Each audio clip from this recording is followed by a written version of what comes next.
Hello, and welcome to another episode of The Beacon. Lately, something that has been on my mind is the fact that God works with children.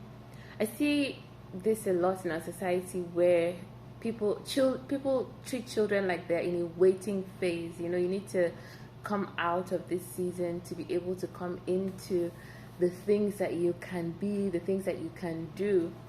And I think that that's not God's way. God is happy to work with children, and we see littered across scripture young people who were doing great things with God, for God, by God.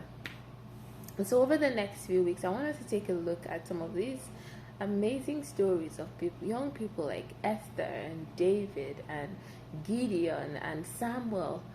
It's all over scripture. A lot of people that we read about in scripture in the scriptures were young people when they started their journey with God, when they started walking with God, when they started hearing from God, when they started doing the things that God was laying in their hearts to do.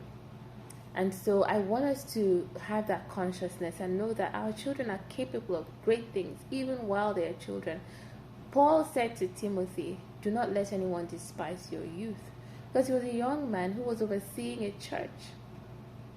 So, as you engage your children, as you work with them, as you nurture them, know that God may be calling them to do big things, and may God help us as parents not to stand in the way of what He wants to do with our children, but rather may we be people who recognize their giftings, recognize where they lean towards, recognize what God may be wanting to do in and through them in whatever way, big or small, and be supportive of that. So that's the teaser for the next few weeks.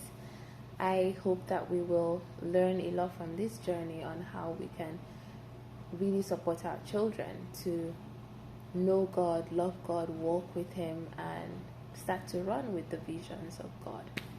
Thank you.